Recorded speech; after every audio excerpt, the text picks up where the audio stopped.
বিরতির পর স্বাগত।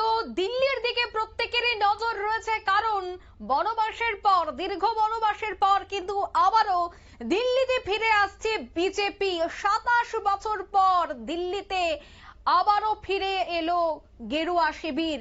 অকাল দীপাবলি পালন করা হচ্ছে, গেরুয়া রঙে রাঙায়িত দিল্লির বিজেপি কর্মী সমর্থকরা উল্লাস উচ্ছ্বাসে তারা মেতে উঠেছে। তবে এবার দিল্লিতে বিজেপির ঝড় কি কংগ্রেস এবং আপের বিরোধের জের?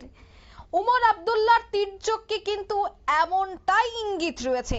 আরো ঝগড়া করো বলে জম্মু কাশ্মীরের মুখ্যমন্ত্রী কংগ্রেস আপকে আফসোসপূর্ণ কটাক্ষ। এবং আমরা সকাল থেকেই নজর রাখছিলাম দিল্লির নির্বাচনের দিকে, কিন্তু দিল্লি নির্বাচনের মধ্যেই হঠাৎই ওমর আব্দুল্লাহর এই বিস্ফোরক মন্তব্য, এই বিস্ফোরক মন্তব্যকে কেন্দ্র করে কিন্তু আবারও জল্পনা কল্পনা শুরু হয়ে গেছে। আবারও কিন্তু এই তার এই বক্তব্য রাজনৈতিক মহলে চর্চার বিষয় হয়ে দাঁড়িয়েছে। আর সেই বিষয় নিয়ে আমি বিস্তারিত জানবো। টেলিফোন লাইনে এই মুহূর্তে যুক্ত হয়ে গেছে বার্তা সম্পাদক দেবব্রত চক্রবর্তী।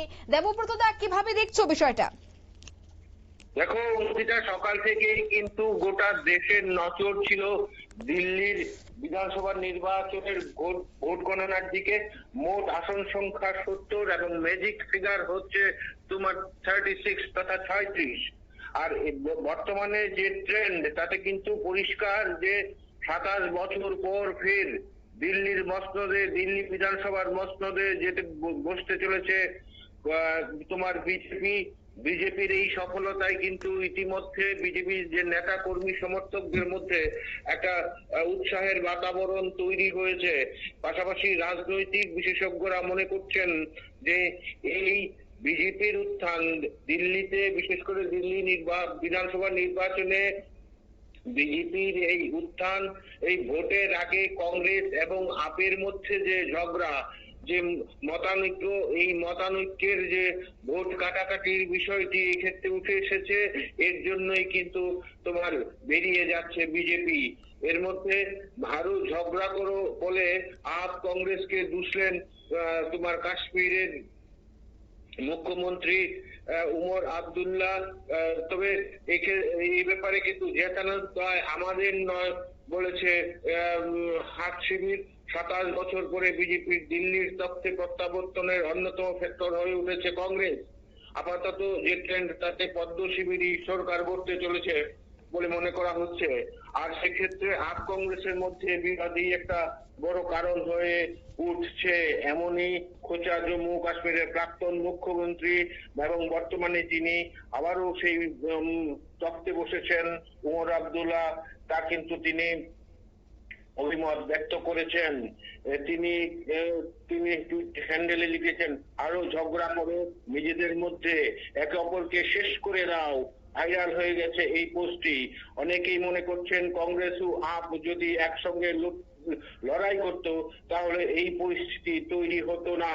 এদিকে কংগ্রেসের মুখপাত্র সুপ্রিয়া শ্রীনাথ বলেছেন, আপকে জেতানোর দায় কংগ্রেসের নয়। তাকে বলতে শোনা গেছে, আম আদমি পার্টিকে জেতানোর দায় আমাদের নয়, আমাদের দায়িত্ব যতটা শক্তিশালী হয়ে সম্ভব নিজেদের লড়াই করা। এক্ষেত্রে কিন্তু নিজেদের অস্তিত্ব বজায় রাখার ব্যাপারে তিনি একটা বার্তা দিলেন। তিনি আরো বলেছেন, প্রাথমিকভাবে মনে করা হচ্ছিল কংগ্রেস হয়তো জোট বাঁধবে আপের সঙ্গে, কিন্তু একটা সময় দলগুলিকে দেবে আরো 1 থেকে 2টি আসন, বাদবাকিগুলি লড়বে ঝাড়ু শিবির। এই পরিস্থিতিতেই কিন্তু আসলে বিবাদটা শুরু হয়ে যায়। কিন্তু খোদ কেজরি এর পর এক স্যান্ডেলে লেখেন, আম আদমি পার্টি দিল্লির এই নির্বাচনে নিজের শক্তি অনুযায়ী একলাই লড়বে, কংগ্রেসের সঙ্গে জোট বাঁধার কোনো সম্ভাবনাই নেই। শেষ পর্যন্ত তাই হয়, আপ একা লড়াইয়ের সিদ্ধান্ত নেয়। এই সম্ভাবনা তৈরি হয়েছিল হরিয়ানাতেও, সেখানেও ঝাড়ু শিবির ও হাত শিবিরের জোট বাঁধার সম্ভাবনা তৈরি হয়েছিল, কিন্তু শেষ পর্যন্ত তারা আলাদা আলাদা করেই ভোটে লড়াই করে। আর সেক্ষেত্রে বহু কেন্দ্রে কংগ্রেসের ভোট কেটে নেয় আপ। দিল্লিতে এবার হাত শিবিরে সেভাবেই বদলা নিচ্ছে বলেই মনে করছে ওয়াকিবহাল মহল। ইন্ডিয়া জোটের মধ্যে ফাটল, বিশেষ করে কংগ্রেসের সঙ্গে অন্য দলগুলির দূরত্ব কমেই বাড়ছে বলে শোনা যাচ্ছে। এই দিকটি এবার স্পষ্ট হলো দিল্লিতেও। এই অন্তর্দ্বন্দ্বের ফায়দা তুলছে বিজেপি। দিল্লিতে আম আদমি পার্টির বিপর্যয়ের নেপথ্যে নিশ্চিতভাবেই অন্য কারণ রয়েছে, যেমন আবগারি দুর্নীতি। কিন্তু তা সত্ত্বেও কংগ্রেসের সঙ্গে আপের বিবাদের মতো ফ্যাক্টরকে যে অস্বীকার করা যায় না তা মানছে ওয়াকিবহাল মহল। আসলে অঙ্কিতা, আমার যে দৃষ্টিকোণ, সেই দৃষ্টিকোণ থেকে কিন্তু আমরা বরাবরই দেশের বিভিন্ন বিধানসভা নির্বাচনে যা নজরে পড়েছে, বিজেপি কিন্তু এই ভোট কাটাকাটির যে পলিসি, সেই রাজনৈতিক পলিসিটাকে কিন্তু বরাবর তোমার কাজে লাগিয়ে নিজেদের অবস্থান মজবুত করে আসছে এবং দিল্লিতেও বিধানসভা ভোটের ফলাফলে সেটাই কিন্তু স্পষ্ট। একটা সময় মনে হচ্ছিল যে বিজেপি সেভাবে এগোতে পারবে না। শুরুর দিকে কিন্তু যারা আপের যারা প্রার্থী ছিলেন তারা কিন্তু যথেষ্ট এগিয়ে যাচ্ছিলেন, কিন্তু বেলা বাড়ার সাথে সাথে চিত্রটাই পাল্টে যায় এবং বিজেপি প্রার্থীরা ক্রমশ এগোতে থাকে। একটা সময় ছিল 35টা, তখনই কিন্তু ধরে নেওয়া হয়েছিল যে বিজেপি এগিয়ে যাচ্ছে। আমি আবারও বলি, ম্যাজিক সংখ্যাটা হচ্ছে তোমার 36। ইতিমধ্যে যে শেষ যে খবর পাওয়া গেছে তাতে 48 এবং 22 এই পরিসংখ্যানে বোঝা যাচ্ছে এই যে দূরত্ব, এই যে গ্যাপ, এই গ্যাপটা সম্ভব হয়তো আরো শেষ রাউন্ড যখন গণনা হবে এই গ্যাপ পূরণ করা আমার মনে হয়। এবং যারা রাজনৈতিক বিশেষজ্ঞ তারা মনে করছেন যে এভাবে এই গ্যাপটা সম্ভবত আর আপের পক্ষে পূরণ করা সম্ভব হবে না। তবে একটা বিষয় কিন্তু বেশ তাৎপর্যপূর্ণ, তা হলো কংগ্রেস কিন্তু এই দিল্লি বিধানসভা নির্বাচনে খাতাই খুলতে পারলো না। 2029-এর স্বপ্ন দেখছে। 2029-এ কংগ্রেস স্বপ্ন দেখছে কেন্দ্রীয় সরকার পতন করে তারা ক্ষমতার মসনদে বলবে, কিন্তু দিল্লিতে এই যে কংগ্রেসের ধরাশায়ী, এতে কিন্তু এনডিএ শিবিরে আরো তোমার উৎসাহ বাড়বে এবং ইন্ডি জোট যে আরো বেশি হতাশাগ্রস্ত হয়ে পড়বে তা বলার অপেক্ষা রাখে না। এই অবস্থায় সাধারণ মানুষ মনে করছেন যে কংগ্রেস এবং আপের এই প্রাক ভোট যে মতবিরোধ, বিবাদ, আসন বন্টন নিয়ে এর কারণে কিন্তু দিল্লিতে বিজেপি তথা পদ্ম শিবির, গেরুয়া শিবির তারা নিজেদের অবস্থান মজবুত করে আমরা প্রতিনিয়ত দেখছি প্রায় প্রত্যেকটি রাজ্যেই এবার ধীরে ধীরে করে বিজেপি দখল করে নিচ্ছে। বিভিন্ন হরিয়ানা আমরা দেখেছি, মহারাষ্ট্র, তারপরে দিল্লির নির্বাচন। যদিও এই দিল্লির নির্বাচন অনেকটাই চ্যালেঞ্জের মুখে পড়তে হয়েছে বিজেপিকে, সেই জায়গায় বিজেপি আত্মবিশ্বাসী থাকলেও সেখানে যে এত বড় লিড করতে পারবে সে বিষয়টা হয়তোবা রাজনৈতিক বিশ্লেষকরাও তাদের আলোচনায় উঠে আসেনি। তবে এই যে একের পর এক রাজ্য দখল করছে বিজেপি, সেক্ষেত্রে যারা অপোজিশন পার্টি রয়েছে, যারা বিরোধী দলের নেতৃত্বরা রয়েছে, তাদের পক্ষে কতটা অশনি সংকেত বলে মনে করছো? অবশ্যই অশনি সংকেত। এই সংকেতটা কিন্তু 29-এর আগে বুঝিয়ে দিল যে 29-এর জন্য বিজেপি যথেষ্ট শক্তিশালী।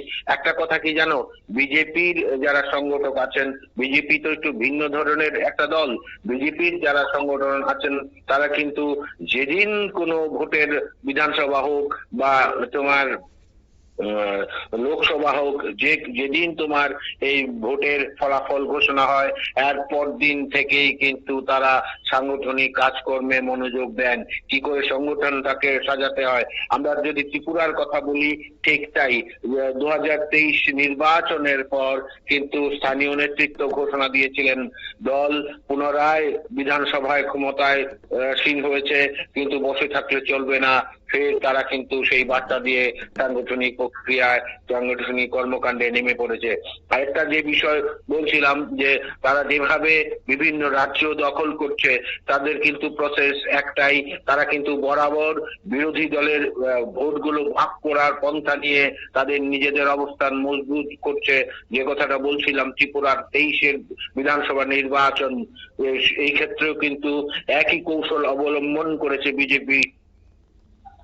তোমার বিশেষ করে যে ক্ষেত্রে তারা মোথাকে পাহাড়ে তারা কিন্তু একটা তোমার তারা পরোক্ষ সমর্থন জানিয়েছিল, যে কারণে মোথা যেসব জায়গায় বিজেপির প্রার্থীরা রয়েছে সেসব জায়গায় কিন্তু তারা প্রার্থী দেয়নি, এবং যেসব ক্ষেত্রে কয়েকটি ব্যতিক্রম আসন ব্যতীত যেসব ক্ষেত্রে যেখানেই বিজেপির প্রার্থীর অবস্থানটা একটু নড়বড়ে ছিল সেসব ক্ষেত্রে কিন্তু মোটা প্রার্থী দিয়েছে, এবং দেখা গেছে ওইসব ক্ষেত্রে বিজেপি প্রার্থীরা তোমার নিরবিচ্ছিন্ন ভাবে জয়লাভ করেছে।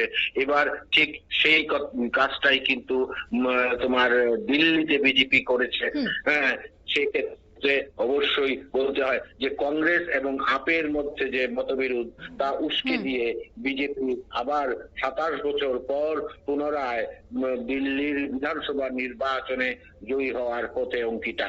একদমই ধন্যবাদ দেবব্রত দা। অর্থাৎ তবে কি এবার আন্না হাজারের সাথে বেমানের খেসারতে এবার ভুগতে হচ্ছে? একাধিক বিষয় রাজনৈতিক মহলের চর্চায় উঠে আসছে। তবে এই মুহূর্তে নিয়ে নিচ্ছে ছোট্ট একটি বিজ্ঞাপন বিরতির পর আরো বেশ কিছু দিল্লির আপডেট নিয়ে দ্রুত ফিরে আসছি।